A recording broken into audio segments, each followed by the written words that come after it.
Good evening and अस्सलाम वालेकुम प्यारे प्यारे बच्चों, कैसे हैं आप सब। उम्मीद है आप सब खैरियत से होंगे। और जनाब, आज आपके लिए एक अच्छी सी कहानी हमेशा की तरह से। और ये कहानी एक बच्चे के मुतालिक है। इस बच्चे का नाम कासिम होता है। बच्चों, कासिम के पेरेंट्स किसका दोनों का इंतकाल हो चुका होता है और उसका कोई बहन भाई नहीं होते। और कासिम को उसकी दादी जो थी वो पालती हैं। कासिम स्कूल में पढ़ा करता था और मोहल्ले के लड़कों के साथ, अपने स्कूल के लोगों के साथ उसकी दोस्ती बहुत अच्छी थी। वो बहुत ही सीधा साधा सा प्यारा सा एक बच्चा होता है। और उसकी जो दादी हैं उसको बहुत अच्छी अच्छी बातें सिखाती थी। और कासिम जो है वो लोगों, अपने दोस्तों में, अपने मोहल्ले वालों में, सब में बहुत पॉपुलर होता है कि he is a very good child, है ना, बहुत अच्छा बच्चा है। तो बच्चों, होता ये है कि कासिम एक दफ़ा अपनी दादी से आके कहता है कि दादी, यहाँ पर एक हमारे गांव में एक मेला लगने वाला है, ठीक है। और मेरे तमाम जो साथी हैं, जो मेरे दोस्त हैं, वो सब मेले में जाएंगे। तो मुझे क्या आप इजाज़त देंगी कि मैं वहाँ पे जा सकूं। तो दादी कहती हैं, हाँ ज़रूर जाओ बेटा, लेकिन तुम ये ख्याल रखना कि शाम नहीं होना चाहिए। अगर अंधेरा होने से पहले पहले, शाम से पहले पहले तुम घर आ जाना। मैं चाहती हूँ कि तुम दिन की रोशनी में जाओ और दिन की रोशनी में वापस आ जाओ। और किसी भी तरीके से वहाँ देर नहीं करनी। मैं नहीं चाहती कि तुम वहाँ पे जाके किसी मुश्किल में पड़ जाओ, मैं यहाँ परेशान होती रहूँ।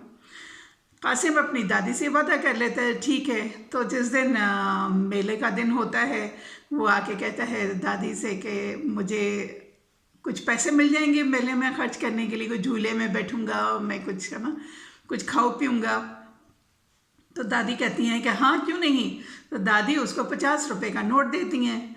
वो 50 रुपये लेके अपने दोस्तों के साथ हंसी खुशी मेले में चला जाता है। लेकिन जब क्या होता है बच्चों, वो मेले में जाता है तो जिस झूले पे वो बैठना चाहता था, वो जो झूला होता है वो बहुत महंगा होता है। कोई भी झूले की सवारी 50 रुपये से कम नहीं होती है। और वो ये कहता है कि अगर मैंने एक ही झूले पे बैठ गया तो मेरे सारे पैसे ख़त्म हो जाएंगे। फिर वो दूसरे झूले पे जाता है। वो कहता है इधर कितने की सवारी है। वो कहते हैं 50 रुपये की है। तो वो बड़ा परेशान होता है। वो कहता है नहीं, फिर तो सारे पैसे खर्च हो जाएंगे, मैं क्या करूं। फिर उसको दिल चाहता है कि उस वहाँ पर एक जगह पे बच्चों के कपड़े सेल हो रहे होते हैं। तो वो उसके पास जाता है, उससे पूछता है कि ये कितने की टी शर्ट है। तो वो बताता है ये 50 रुपये की है। वो कहता है यार, अगर मैंने ये 50 रुपये की टी शर्ट खरीद ली तो मेरे पास तो फिर सारे पैसे ख़त्म हो जाएंगे। इस तरह होते होते बच्चों वो कुछ नहीं खरीद पाता। आखिर में वहाँ पे देखता है कि जी एक जगह पे खूब खाने पीने की स्टॉल लगा हुआ है, जिसमें फ्रूट चाट और चने की चाट और दही बल्ले और मज़े मज़े की चीज़ें जो है वो बर्गर शर्कर वहाँ पे मिल रहे होते हैं। तो वो ये सोचता है कि चलो मैं जाके इनसे पूछ लेता हूँ। वो जाता है, वो पूछता है कि भाई कितने की चाट की प्लेट कितने की है और फ्रूट चाट कितने की है। तो वो कहते हैं कि जी ये जो है इसकी कीमत तो 15 रुपये की प्लेट है। तो वो कहता है चलो अच्छी बात है, मैं ये जो है ना 15 रुपये की प्लेट से मैं चाट खा लेता हूँ, तो मेरे पास पैसे फिर भी 35 रुपीज़ बच जाएंगे। तो क्या होता है बच्चों, वो उसमें जो है वो चना चाट खा लेता है 15 रुपये की, बाकी 35 रुपये लेके अब वो जिस चीज़ को भी देखे तो उसको जो है वो सब चीज़ें महंगी होती हैं। अब वो बड़ा परेशान होता है कि अब मैं और कहाँ खर्च करूँ, मैंने तो चाट की प्लेट खा ली है। तो बच्चों, एक दुकान पे जब वो खड़ा होता है, वहाँ पे मुख्तलिफ़ किस्म की चीज़ें मिल रही होती है उस स्टॉल के ऊपर। घर की जो रोज़मर्रा के इस्तेमाल की चीज़ें होती हैं वो मिल रही होती हैं, बर्तन मिल रहे होते हैं। तो वो उसको एकदम वहाँ देखता है। वो उसको ख्याल आता है कि उसकी दादी जो हैं, जब वो रोटी पकाती हैं उनके पास चिमटा नहीं है। जब वो तवे पे रोटी डालती हैं तो वो अपने हाथ इस्तेमाल करती हैं और अक्सर उनका हाथ जल जाता था। तो उसको ख्याल आता है, वो कहता है, कासिम कहता है कि मैं ना क्यों ना अपनी दादी के लिए चिमटा ख़रीद लूँ। तो वो उससे पूछता है कि ये चिमटा कितने का है। तो उसको चिमटे वाला कहता है कि इसकी कीमत जो है वो 35 रुपये है। कासिम बहुत खुश होता है। वो कहता है चलो 35 रुपये तो मेरे पास हैं। वो कहते हैं कि तुम मुझे ये चिमटा दे दो। वो चिमटा खरीद लेता है। अब उसके साथी जो बच्चे होते हैं ना, बच्चों, वो बड़े परेशान होते हैं। वो कहते हैं तुमने चिमटा क्यों खरीदा? तुम उसको लेके क्या करोगे? तुम कोई खिलौना खरीद लेते, कुछ कर लेते, कोई गेम खरीद लेते, तुमने ये चिमटा क्यों खरीदा? अब वो लोग बच्चों को नहीं बताना चाहता था अपने साथियों को कि मेरे पास जो है वो सिर्फ 50 रुपये थे, क्योंकि जाहिर है उसकी दादी बड़ी मुश्किल से उसके लिए घर में उनके पैसा की बड़ी तंगी होती है, तो वो नहीं चाहता था कि वो बताए कि वो सिर्फ 50 रुपये लेकर आया है, जबकि दूसरे बच्चे जो हैं वो 400-500 रुपये लेकर आए होते हैं। कोई झूला झूलता है, कोई झूला झूलता है, खाते पीते बच्चे बहुत इन्जॉय कर रहे होते हैं। लेकिन कासिम जो है वो अपनी इज़्ज़त की खातिर, दादी की इज़्ज़त की खातिर वो चुप रहता है, किसी को नहीं बताता कि असल मसला क्या है। असल मसला ये है कि जी मेरे पास पैसों का प्रॉब्लम है। तो होता ही है बच्चों कि वो जो कासिम है वहाँ से वो कहता है कि बच्चों से, अपने दोस्तों से, कि नहीं मेरी दादी के पास चिमटा नहीं है, उनका चिमटा टूट गया था, तो अब मेरी दादी जब रोटी पकाती हैं तो उनका हाथ जलता है, इसलिए मुझे, जब मैंने देखा तो मुझे ये लगा कि मैं अपनी दादी के लिए चिमटा खरीद लूँ। तो बच्चों वो चिमटा लेके घर आ जाता है और अपनी दादी को जाके वो चिमटा देता है खुशी खुशी। दादी बेचारी जो है ना, जब वो देखती हैं और उनको ये पता लगता है कि कासिम ने अपने ऊपर कोई पैसा खर्च नहीं किया सिवाय चाट खाने के, उसने कोई गेम नहीं खेली, उसने कुछ अपने लिए नहीं ख़रीदा, वो दादी बहुत रोती हैं। उनके बेख्तियार आंखों में आंसू आ जाते हैं। वो उसको बहुत प्यार करती हैं, उसको लिपटाती हैं, प्यार करती हैं। वो कहती हैं बेटा तुमने अपने, ये तो पैसे मैंने तुम्हारे लिए ही रखे थे, तुमने इसमें से भी सिर्फ सारे मेरे ऊपर खर्च कर दिए। तो उसने कहा दादी कोई बात नहीं, मैंने वहाँ जाके देख के ही इंजॉय कर लिया, मैंने झूला तो नहीं किसी झूले पे बैठा हूँ, लेकिन मैंने मतलब सब देख के मुझे बहुत अच्छा लगा, मैंने इंजॉय किया। लेकिन ये था कि मुझे ये चिमटा हुआ कि आपके के लिए मैंने ख़रीद लिया है, ताकि आपके इतने हाथ जलते हैं तो आप इससे रोटी सेका करें। तो दादी बड़ी खुश होती है, दादी उसको बहुत प्यार करती है। खैर फिर शाम को खाने का टाइम होता है तो दादी जो हैं वो चिमटा लेके उससे, जब रोटियां सेकने का टाइम आता है तो जैसी दादी जो है वो उसके ऊपर से रोटी उतारती है तवे से, चिमटे से, तो वो रोटी एक के बजाय दो हो जाती हैं। जब वो फिर दूसरी रोटी उतारती है तो फिर भी एक रोटी तवे पे।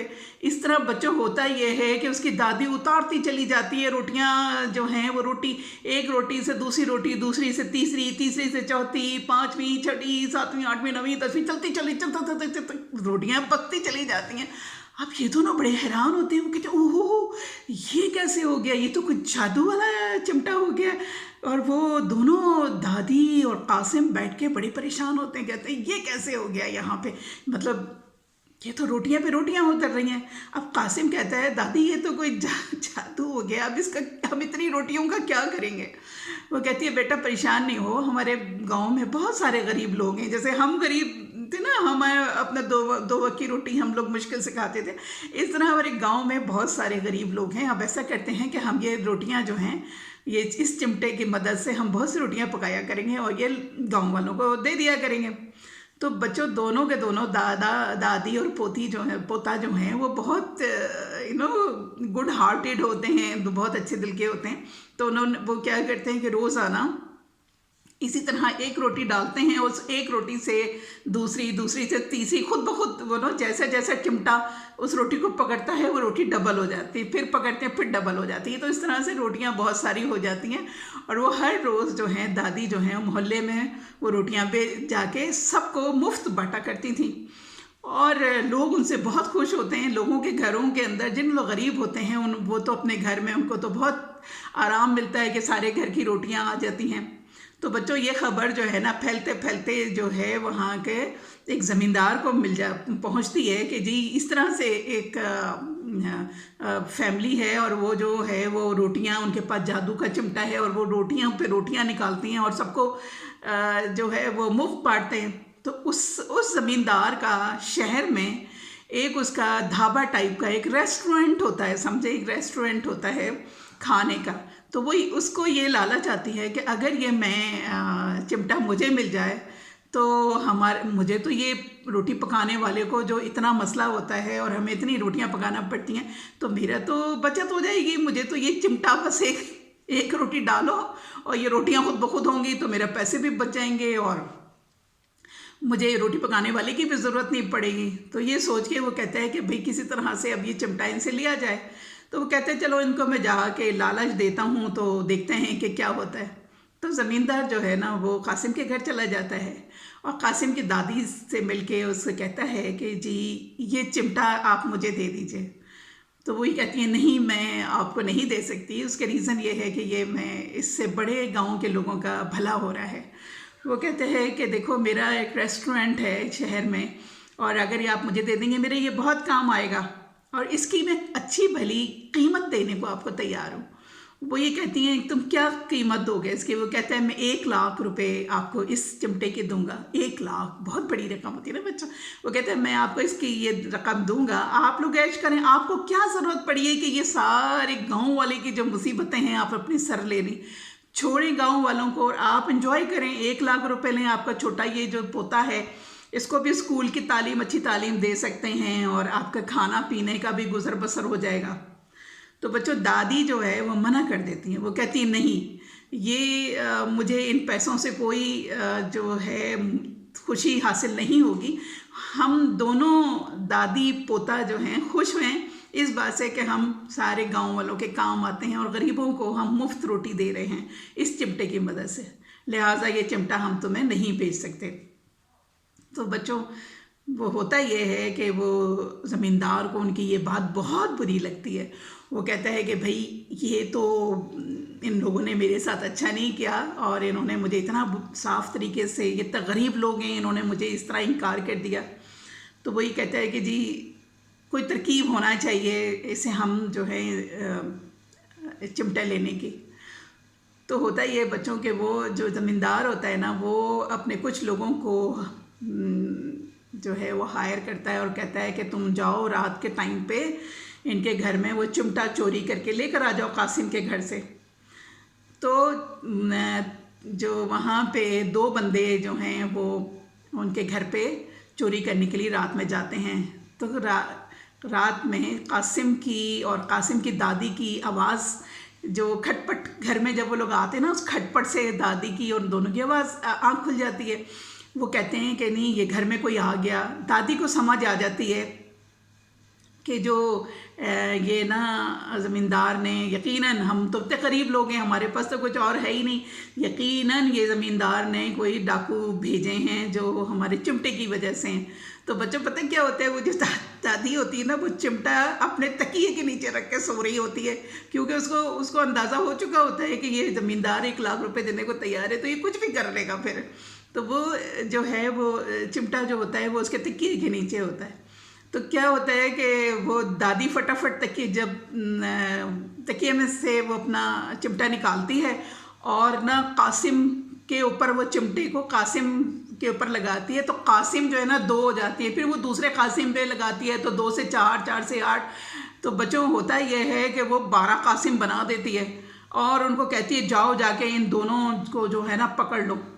तो बच्चों वो 12-14 कासिम जो होते हैं ना उनके डुप्लीकेट बन जाते हैं और वो जाके उन दोनों को पकड़ लेते हैं। दादी कहती हैं आप तुम इनको पकड़ के इनको जो है ना अच्छी तरह से रस्सी देती हैं। दादी कहती हैं आप इनको बांध दो। तो वो सारे बच्चे जो कासिम के डुप्लीकेट्स निकले होते हैं वो सब बच्चों वो क्या करते हैं, डाकुओं को, उन दोनों जो बंदे होते हैं ज़मींदार के, उनको जो है वो टाइट कर देते हैं और उसको बांध देते हैं। और उसके बाद वो कासिम कहता है, जो ओरिजिनल कासिम होता है वो कहता है दादी अब ये इतने सारे जो कासिम बन गए हैं अब ये इनका क्या होगा। वो कहती है फ़िक्र नहीं करो, मुझे इसकी भी तरकीब आती है, क्योंकि जब आपको कोई चीज़ बंद करना हो तो जो चिमटे का पिछला हिस्सा जब लगाएं तो वो बंद हो जाती है। जैसे रोटियां मैं डाल रही हूँ तो वो जैसे मैं रोटी को हाथ लगाती थी, वो चिमटा लगाती थी, वो 2 रोटियां हो जाती थी। अब जब मुझे रोकना होता था तो मैं चिमटा उल्टा करके जब रोटी पे लगाती थी तो फिर वो रोटियां और मज़ीद बनना बंद हो जाती थी। इसी तरह से उन्होंने कासिम के ऊपर जब वो लगाया तो जितने कासिम थे वो सब ख़त्म, गायब हो जाते हैं। तो वो क्या, अब वो जो कासिम होता है उसको उसको कहती है जाओ जाके अब दौड़ के जल्दी से गांव वालों को बुला के ले आओ, आस पड़ोस के सब लोगों को। कासिम जाता है और जाके अब पड़ोस वालों को आवाज़ें लगा लगा के इधर सबको दरवाजे पीट के सबको जमा कर लाता है। और जनाब सारे लोग आ जाते हैं और दोनों को खूब मारते हैं, धड़ाधड़ पिटाई करते हैं, खूब पिटाई करते हैं। और उसके बाद जो है वो उनसे कहते हैं कि सब पकड़ के जी अब बताओ तुम यहाँ क्या करने आए थे और किसके कहने पर आए थे, क्योंकि ये तो इतना गरीब लोग हैं, है ना, इन गरीबों के घर में कोई आ रहा है तो क्यों आ रहा है। तो वो बच्चे जो होते हैं दोनों डाकू बता देते हैं कि हमें जो हैं वो जो ज़मींदार है उसने हमें यहाँ भेजा था चिमटा चोरी करने के लिए, और उसके एवज़ में उसने हमें अच्छी खासी रकम भी दी है। तो बच्चों क्या होता है कि वो ज़मींदार को भी पकड़ा जाता है, और वहाँ की जो लोगों की पंचायत होती है वो ज़मींदार को भी सज़ा देते हैं, उन दोनों को भी सज़ा देते हैं। इस तरह से जो है वो चिमटा फिर बच जाता है। और लोग ये कहते हैं क्योंकि गांव वालों को सबको मुफ्त की रोटी मिला करती थी, तो कौन जाहिर है नहीं चाहता था कि जब हमें मुफ्त में मिल रहा है खाने के लिए तो कोई भी उसको चोरी नहीं करना चाहता था, बल्कि सब ये कहते हैं कि नहीं हमें भी इस चिमटे की हिफाजत करना चाहिए। तो बच्चों इस तरह से वो चिमटा बच जाता है, और उस इलाके में कासिम और कासिम की जो दादी हैं वो इसी तरह नेकी फैलाती हैं, और लोग जो हैं वो उसमें उनके गुर्बत यानी कि लोगों की उस तरीके इसकी ख़त्म हो जाती है कि कोई गरीब नहीं रहता। गरीब से मतलब ये कि कोई भूखा नहीं रहता, गरीब तो होते हैं लेकिन कोई वहाँ बंदा भूखा नहीं रहता, सबको पेट भर के रोटी मिला करती थी। तो बच्चों ये तो थी आज की कहानी। होपफुली आपको ये कहानी जो है वो पसंद आई होगी। पसंद आई कि नहीं आई, इससे क्या हमने हासिल किया? एक तो ये कि नेकी कितनी अच्छी चीज़ है, आप किसी के साथ आप नेकी करें और कि लोगों का भी भला होता है ना। और माशरा में एक सेहतमंद माशरा, हेल्दी माशरा बनता है जब लोग एक दूसरे के साथ अच्छाई करते हैं, एक दूसरे के साथ नेकी करते हैं। और जो लोग बुरे होते हैं उनका अंजाम भी बुरा। वो जो ज़मींदार था उसकी नीयत भी ख़राब थी, उसका अमल भी ख़राब था। तो क्या हुआ, गांव वालों ने सब ने उसको जिन लोग मुफ्त में जिनको रोटियां मिल रही थी उन्होंने प्रोटेक्ट किया उसे और उसको सज़ा मिली। तो बच्चों ये तो थी आज की कहानी। होपफुली आपको ये कहानी बहुत पसंद आई होगी, और पसंद आए तो मेरे चैनल को लाइक करना है और अपने दोस्तों के साथ शेयर करना है। अपना बहुत सारा ख्याल रखिएगा, बहुत सारी दुआएं आप सब के लिए, और lots of love for you. Bye and शब बखैर।